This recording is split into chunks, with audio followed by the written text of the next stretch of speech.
शांति। आज है 14 नवंबर। इस दिन को हम संपूर्ण भारत देश में चिल्ड्रंस डे के रूप में सेलिब्रेट करते हैं, क्योंकि आज ही के दिन भारत देश के प्रथम प्रधानमंत्री जवाहरलाल नेहरू जी का जन्मदिन रहा।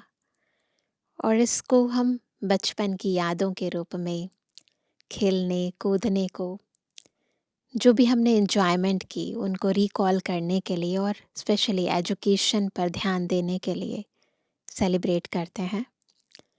और हम तो बाबा के सदाकाल के बच्चे हैं ही। शिव बाबा जो इस दुनिया की जो उम्र है उससे हमें ऊपर उठा देते हैं और सदाकाल के लिए अपना बच्चा स्वीकार करते हैं। और देखा जाता है कि जो बाबा के बच्चे हैं जब ज्ञान में चलते हैं तो कई बार अपनी उम्र को भी भूल जाते हैं। हर पल अपने आप को बाबा का बच्चा समझ के चलना, क्योंकि बाबा जितने प्यार से हमें रोज़ मुरली शुरू होने पर कहते हैं मीठे बच्चे, तो फिर वो शरीर की उम्र याद ही नहीं रहती। जब खुद भगवान हमें इस ऊंचे स्वमान पर स्थित कर देता है कि हम कड़वे नहीं हैं, हम बहुत मीठे हैं, हम इतने बुज़ुर्ग नहीं हैं, इतने मैच्योर नहीं हैं कि इतनी जिम्मेवारियां अपने सिर पर उठा लें, बच्चे बन जाएं, बाबा को बोझ दे दें, तो वो बचपन कभी ख़त्म नहीं होता है। और इसीलिए बाबा कई बार कहते हैं कि हाँ, ये धारण बुद्धि में रखना है कि हाँ, हम बाबा के बच्चे हैं, परंतु फिर भी माया की अनेक गफलतों से बचने के लिए हमें ये बचपन के खेल ज़रूर समाप्त करने हैं। रूठना, मनाना, नाराज़ होना, ना दुखी होना, दुख देना, इन सब बातों से परे जाना है, क्योंकि अभी तो बच्चे हैं परंतु बनने वाले हैं देवी देवता। लक्ष्य को सामने रखकर लक्षणों को ज़रूर धारण करना है। आज की मुरली में भी हम कुछ ऐसी ही ज्ञान युक्त बातें सुनेंगे। सुनते हैं प्यारे बाबा के मधुर महावाक्य। आज है 14 नवंबर सन 2025। बाबा के महावाक्य हैं, मीठे बच्चे, ऊंच ते ऊंच पद पाना है तो क्या करेंगे? याद की यात्रा में मस्त रहो। यही है रूहानी फांसी। बिल्कुल, यह रूहानी फांसी। बुद्धि ऊपर लटकी रहे, बुद्धि अपने घर में लटकी रहे, नीचे ना आए। प्रश्न है, जिनकी बुद्धि में ज्ञान की धारणा नहीं होती है उनकी निशानी क्या होगी? एक है ज्ञान की जो पॉइंट्स हैं उन्हें याद करना, और दूसरा है ईश्वरीय ज्ञान की धारणा होना, जीवन में परिवर्तन आ जाना उससे। तो जिनकी बुद्धि में ज्ञान की धारणा नहीं होती है उनकी निशानी क्या होगी? उत्तर है, वह छोटी छोटी बातों में रंज यानी नाराज होते रहेंगे। जिसकी बुद्धि में जितना ज्ञान धारण होगा उतनी उसे खुशी रहेगी। बुद्धि में अगर यह ज्ञान रहे कि अभी दुनिया को नीचे जाना ही है, इसमें नुकसान ही होना है, तो कभी रंज नहीं होंगे, सदा खुशी रहेगी। तो बेहद के दृष्टिकोण से यदि बुद्धि से देखेंगे हम सारी दुनिया को, तो फिर हमें किसी बात का कोई रंज नहीं होने वाला। आत्मा सदा ड्रामा के हर सीन से संतुष्ट रहेगी। ओम शांति। मीठे मीठे रूहानी बच्चों प्रति रूहानी बाप बैठ समझाते हैं। बच्चे समझते हैं, ऊंच ते ऊंच भगवान कहा जाता है। आत्मा का बुद्धि योग घर की तरफ जाना चाहिए, परंतु ऐसा एक भी मनुष्य दुनिया में नहीं है जिसको यह बुद्धि में आता हो। सन्यासी लोग भी ब्रह्म को घर नहीं समझते। वह तो कहते हम ब्रह्म में लीन हो जाएंगे, तो घर थोड़ी हुआ, घर में ठहरना होता है। तुम बच्चों की बुद्धि वहाँ रहनी चाहिए। जैसे कोई फांसी पर चढ़ता है ना, तुम अब रूहानी फांसी पर चढ़े हुए हो, बिल्कुल ऊपर है गर्दन, बुद्धि ऊपर, अंदर में है। हमको ऊंचते ऊंच बाप आकर ऊंचते ऊंच घर ले चलते हैं, है सबकी बुद्धि में ये बात। अब हमको घर जाना है। ऊंचते ऊंच बाबा हमको फिर ऊंचते ऊंच पद प्राप्त कराते हैं। रावण राज्य में सब नीच हैं, वह ऊंच वह नीच, उन्हों को ऊंच का पता ही नहीं है। ऊंच वालों को भी नीच का पता नहीं रहता। अभी तुम समझते हो, ऊंचते ऊंच एक भगवान को ही कहा जाता है। बुद्धि ऊपर में चली जाती है, वह है ही परम धाम में रहने वाला। शिव बाबा कहाँ रहते हैं? परम धाम में, इसलिए बुद्धि कहाँ जाती है? परम धाम, ऊपर। यह कोई भी नहीं समझते हैं, हम आत्माएं भी वहाँ की रहने वाली हैं। यहाँ आते हैं सिर्फ पाठ बजाने। अब परमात्मा को तो कहते हैं पार ब्रह्म परमेश्वर तुम सबके स्वामी। ये नहीं पता कि हम भी परम धाम के निवासी हैं। तो बाबा कहते हैं यहाँ हम आते हैं सिर्फ पाठ बजाने, घर तो ऊपर ही है। यह कोई के ख्याल में नहीं रहता, अपने ही धंधे धोरी में लगे रहते हैं। अब बाप समझाते हैं ऊंचते ऊंच तब बनेंगे जब याद की यात्रा में मस्त रहेंगे। याद से ही ऊंच पद पाना है। नॉलेज जो तुमको सिखलाई जाती है वह भूलने की नहीं है। छोटे बच्चे भी वर्णन करेंगे, बाकी योग की बात को बच्चे नहीं समझेंगे। बहुत बच्चे हैं जो याद की यात्रा पूरी रीति समझते नहीं हैं। खुद को चेक करें, क्या सच में हम बाबा की याद में रहते हैं? याद की यात्रा को यथार्थ रीति कितना समझा है? हम कितना ऊंचते ऊंच जाते हैं। मूल वतन, सूक्ष्म वतन, स्थूल वतन, 5 तत्व यहाँ है। 5 तत्व इस स्थूल वतन में है। सूक्ष्म वतन, मूल वतन में यह नहीं होते। यह नॉलेज बाप ही देते हैं, इसलिए उनको क्या कहते हैं? ज्ञान का सागर कहा जाता है। तीनों कालों का ज्ञान, तीनों लोकों का ज्ञान केवल एक त्रिकालदर्शी शिव बाबा देते हैं। मनुष्य समझते हैं बहुत शास्त्र आदि पढ़ना ही ज्ञान है। कितना पैसा कमाते हैं शास्त्र पढ़ने वालों को, कितना मान मिलता है। परंतु अब तुम समझते हो इसमें कोई ऊंचाई तो है नहीं। ऊंचते ऊंच तो है ही एक भगवान। शास्त्र पढ़ने से कोई ऊंच पद थोड़ी नहीं मिलता है ना? ये तो बाबा का ज्ञान पढ़ने से हमें ऊंच पद की प्राप्ति होती है। शास्त्र पढ़ने से कुछ नहीं मिलता। तो बाबा कहते हैं परंतु अब तुम समझते हो इसमें कोई ऊंचाई तो है नहीं। ऊंचते ऊंच तो है ही एक भगवान। उनके द्वारा हम ऊंचते ऊंच स्वर्ग में राज्य करने वाले बनते हैं।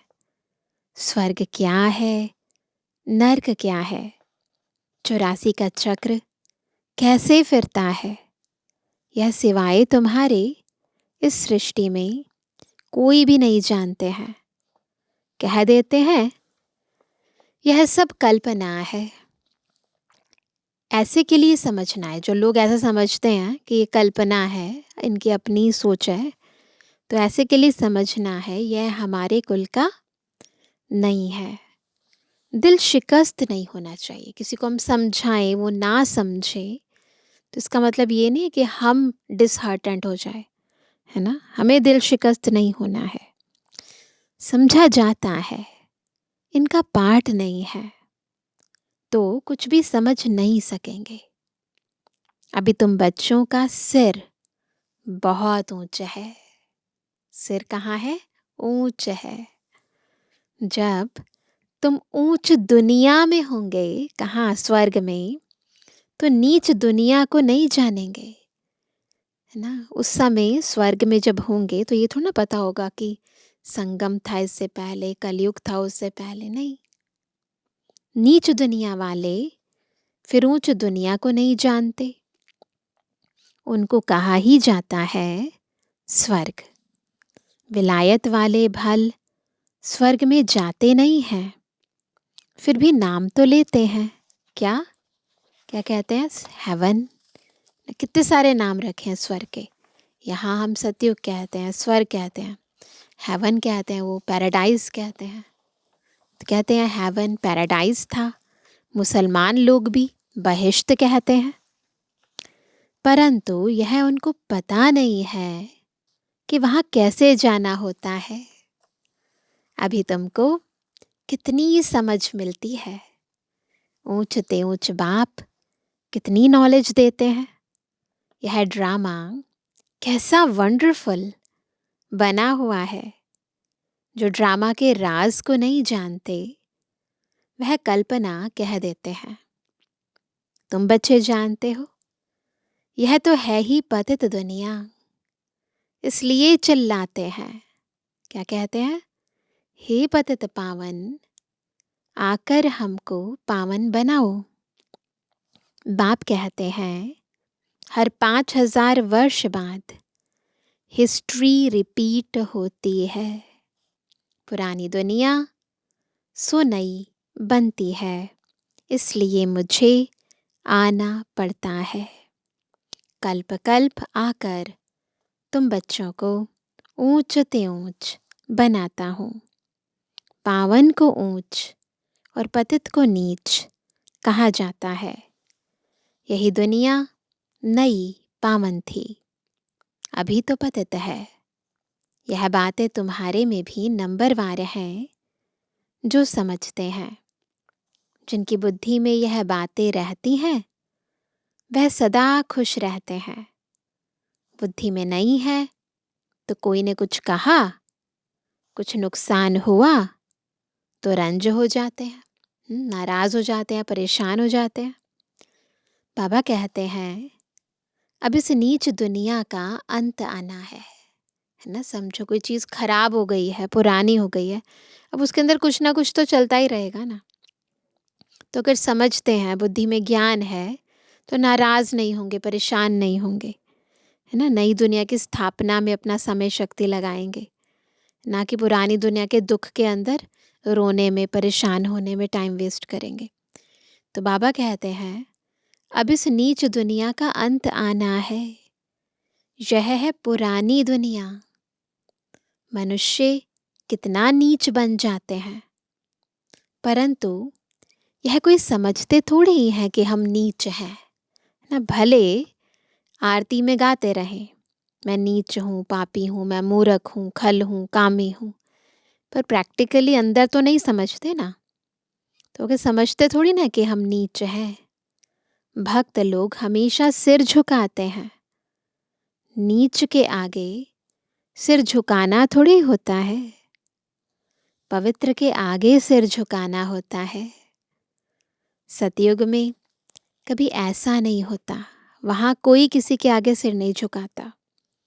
भक्त लोग ही ऐसा करते हैं। बाप तो ऐसा नहीं कहते सिर झुकाकर चलो, नहीं, यह तो पढ़ाई है। गॉड फादरली यूनिवर्सिटी में तुम पढ़ रहे हो, तो कितना नशा रहना चाहिए। क्या नशा रहे? हम गॉड फादर की यूनिवर्सिटी में पढ़ रहे हैं। ऐसे नहीं सिर्फ यूनिवर्सिटी में नशा रहे, घर में उतर जाए। जब तक यहाँ बैठकर मुरली सुन रहे हैं नशा रहे, और फिर घर जाए तो उतर जाए। घर में नशा रहना चाहिए। यहाँ तो तुम बच्चे जानते हो, शिव बाबा हमको पढ़ाते हैं। यह तो कहते हैं कि मैं थोड़े ज्ञान सागर हूँ। ब्रह्मा बाबा वो तो कहते हैं कि मैं ज्ञान सागर नहीं हूँ। यह बाबा भी ज्ञान का सागर नहीं है। हाँ, अब शिव बाबा कह रहे हैं कि ये ब्रह्मा बाबा भी ज्ञान का सागर नहीं है। सागर से नदी निकलती है ना, सागर तो एक है। ब्रह्मपुत्रा सबसे बड़ी नदी है। ब्रह्मा बाबा उनकी यादगार में है, तो बाबा कहते हैं वो सबसे बड़ी नदी है। बहुत बड़े स्टीमर्स आते हैं। नदियाँ तो बाहर में बहुत है। पतित पावनी गंगा, यह सिर्फ यहाँ ही कहते हैं। बाहर में कोई भी नदी को ऐसे नहीं कहेंगे। केवल भारत देश में ही ये सारे गायन हैं। पतित पावनी नदी है, फिर तो गुरु की कोई दरकार नहीं। नदियों में तालाब में कितना भटकते हैं। कहाँ तो तालाब ऐसे गंदे होते हैं, बात मत पूछो। उसकी मिट्टी उठाकर रगड़ते रहते हैं। अब बुद्धि में आया है यह सब नीचे उतरने के रास्ते हैं। अब समझ आया, नहीं तो पहले तो भावनावश कुछ भी करते थे ना। वो लोग कितना प्रेम से जाते हैं तीर्थों पर, कितने प्रेम से जाते हैं ना। नंगे नंगे पैर जाते, इतना सहन करते हैं। अब तुम समझते हो कि इस ज्ञान से हमारी आंखें ही खुल गई।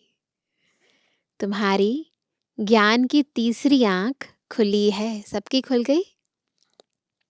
आत्मा को तीसरा नेत्र मिलता है, इसलिए त्रिकालदर्शी कहते हैं। तीनों कालों का ज्ञान आत्मा में आता है। आत्मा तो बिंदी है, उसमें नेत्र कैसे होगा। यह सब समझने की बातें हैं। प्रतीकात्मक या कहें अलंकृत भाषा का प्रयोग किया जाता है समझाने के लिए। ज्ञान के तीसरे नेत्र से तुम त्रिकालदर्शी त्रिलोकीनाथ बनते हो। नास्तिक से आस्तिक बन जाते हो। आगे तुम रचयिता और रचना के आदि मध्य अंत को नहीं जानते थे। अभी बाप द्वारा रचना के आदि मध्य अंत को जानने से तुमको वर्षा मिल रहा है, तो हम नास्तिक से आस्तिक बन गए हैं। यह नॉलेज है ना।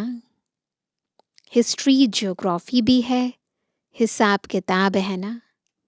अच्छा, तीखा बच्चा हो तो हिसाब करे हम कितने जन्म लेते हैं।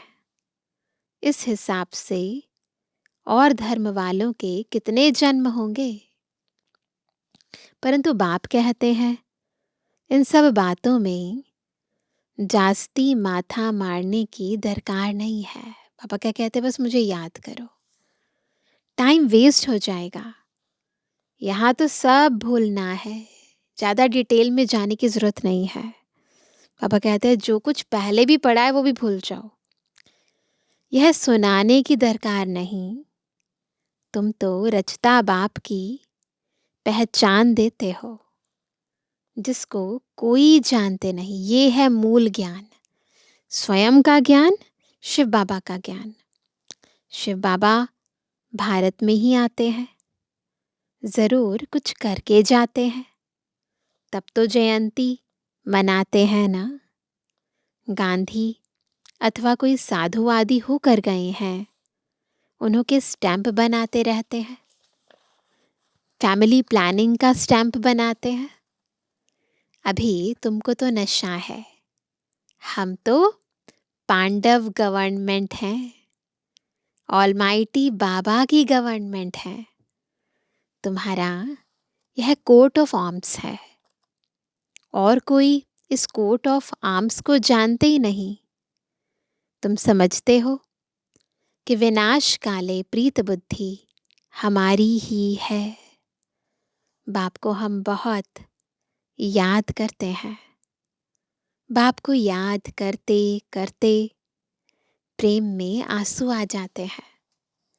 बाबा, आप हमें आधा कल्प के लिए सब दुखों से दूर कर देते हो, और कोई गुरु व मित्र संबंधी आदि किसको भी याद करने की दरकार नहीं।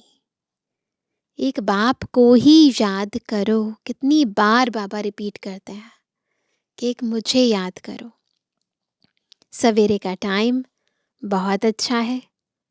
बाबा, आपकी तो बड़ी कमाल है। हर 5000 वर्ष बाद हमें आप जगाते हो। सभी मनुष्य मात्र कुंभकर्ण की आसुरी नींद में सोए हुए हैं, बहुत गहरी नींद में। बार बार उन्हें ज्ञान का अमृत डालते हैं उनके ऊपर, परंतु उनको थोड़ी देर उठते हैं फिर सो जाते हैं। बाबा कहते हैं अर्थात अज्ञान अंधेरे में है। कुंभकर्ण की गहरी नींद का मतलब अज्ञान अंधेरे में है। अभी तुम समझते हो भारत का प्राचीन योग तो यह है। बाकी जो भी इतने हठ योग आदि सिखलाते हैं वह सभी है एक्सरसाइज, शरीर को तंदुरुस्त रखने के लिए। अभी तुम्हारी बुद्धि में सारा ज्ञान है तो खुशी रहती है। यहाँ आते हो, समझते हो, बाबा रिफ्रेश करते हैं। कोई तो यहाँ रिफ्रेश हो बाहर निकलते हैं, वह नशा खलास हो जाता है। यहाँ रिफ्रेश हो जाते हैं, नशा चढ़ जाता है, बाहर निकले खत्म। नंबरवार तो है ना। बाबा समझाते हैं यह है पतित दुनिया। बुलाते भी हैं, हे पतित पावन आओ, परंतु अपने को पतित समझते थोड़ी हैं। इसलिए पाप धोने जाते हैं, लेकिन शरीर को थोड़ी पाप लगता है। धोते तो शरीर को ही है ना। बाप तो आकर तुम्हें पावन बनाते हैं, यानी हम आत्माओं को पावन बनाते हैं और कहते हैं मामेकम याद करो तो तुम्हारे विकर्म विनाश होंगे। यह ज्ञान अभी तुमको मिला है। यही टाइम है विकर्मों को विनाश करने का। भारत स्वर्ग था, अभी नरक है। तुम बच्चे तो अभी संगम पर हो। कोई विकार में गिरते हैं तो फेल होते हैं, तो जैसे नरक में जाकर गिर पड़ते हैं, 5 मंजिल से गिर पड़ते हैं, फिर 100 गुना सजा खानी पड़ती है। इसलिए बहुत ध्यान रखना है। तो बाप समझाते हैं कि भारत कितना ऊंच था, अब कितना नीच है। अब तुम कितना समझदार बनते हो। मनुष्य तो कितने बेसमझ है। ये कंट्रास्ट अभी हमको समझ में आता है। बाबा तुमको यहाँ कितना नशा चढ़ाते हैं, फिर बाहर निकलने से नशा कम हो जाता है, खुशी उड़ जाती है। स्टूडेंट कोई बड़ा इम्तिहान पास करते हैं तो कभी नशा कम होता है क्या? पढ़कर पास होते हैं, फिर क्या क्या बन जाते हैं। डिग्रीज का नशा तो सभी को होता है ना। अभी देखो दुनिया का क्या हाल है। तुमको ऊंचते ऊंच बाप आकर पढ़ाते हैं, सो भी है निराकार। तुम आत्माएं भी निराकार हो, यहाँ पाठ बजाने आई हो। यह ड्रामा का राज बाप ही आकर समझाते हैं। इस सृष्टि चक्र को ड्रामा भी कहा जाता है। उस नाटक में तो कोई बीमार पड़ते हैं तो निकल जाते हैं। दुनिया के अंदर जो सीरियल शूट होते हैं ना, तो उसमें यदि कोई बीमार हो जाता है तो उसे रिप्लेस कर दिया जाता है। यह है बेहद का नाटक। यहाँ पर ये प्रोविज़न नहीं है। यथार्थ रीति तुम बच्चों की बुद्धि में है, तो ये बेहद का नाटक यथार्थ रीति केवल हमारी बुद्धि में है। तुम जानते हो हम यहाँ पाठ बजाने लिए आते हैं। हम बेहद के एक्टर्स हैं। यहाँ शरीर लेकर पार्ट बजाते हैं। बाबा आया हुआ है, यह सब बुद्धि में होना चाहिए। बेहद का ड्रामा कितना बुद्धि में रहना चाहिए। बेहद विश्व की बादशाही मिलती है तो उसके लिए पुरुषार्थ भी ऐसा अच्छा करना चाहिए ना। गृहस्थ व्यवहार में भी भल रहो, परंतु पवित्र बनो। विलायत में ऐसे बहुत हैं, जब बूढ़े होते हैं तो फिर कंपेनियनशिप के लिए शादी करते हैं, संभालने के लिए फिर विल करते हैं, कुछ उनको कुछ चैरिटी को। विकार की बात नहीं रहती। आशिक माशूक भी विकार के लिए फिदा नहीं होते हैं। जिनका नाम बाला है ना, उन आशिक माशूकों के अंदर कोई विकार की भावना नहीं होती ना। तो बाबा कहते हैं जिस्म का सिर्फ प्यार रहता है। तुम हो रूहानी आशिक। वहां पर क्या होता है कि केवल एक दूसरे को देखने की इच्छा होती है ना, कोई विकार की भावना नहीं होती है। लेकिन हमें जो बाबा रूहानी प्यार सिखा रहे हैं, ये आत्मा का परमात्मा से, आत्मा का आत्मा भाइयों से बेहद का स्नेह है। इसमें तो विकार तो खैर बहुत दूर की बात, परंतु इसमें तो बहुत ही गहरी पवित्रता समाई हुई है। खुद पवित्रता के सागर की पवित्रता समाई है, उनकी श्रीमत समाई है। तो इसलिए बाबा कहते हैं आशिक माशूक भी विकार के लिए फिदा नहीं होते हैं। जिस्म का सिर्फ प्यार रहता है। तुम हो रूहानी आशिक, एक माशूक को इजाद करते हो। सब आशिकों का एक माशूक, सभी एक को ही याद करते हैं। वह कितना शोभनिक है, हमारा माशूक कितना ब्यूटीफुल है। कहते ना सत्यम शिवम सुंदरम। आत्मा गोरी है ना, वह है एवर गोरा। बाबा कभी भी काला नहीं बनते हैं कि आत्मा सदा प्योर रहती है। तुम तो सांवरे बन गए हो, तुमको वह सांवरे से गोरा बनाते हैं।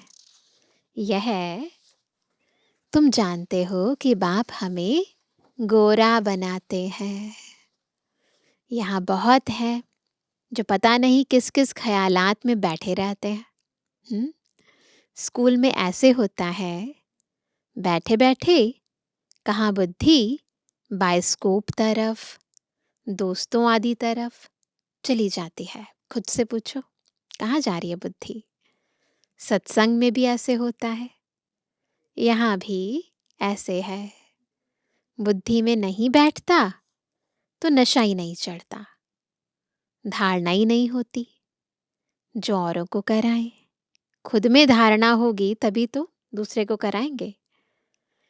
बहुत बच्चियां आती हैं जिनकी दिल होती है सर्विस में कहाँ लग जाएं, परंतु छोटे छोटे बच्चे हैं।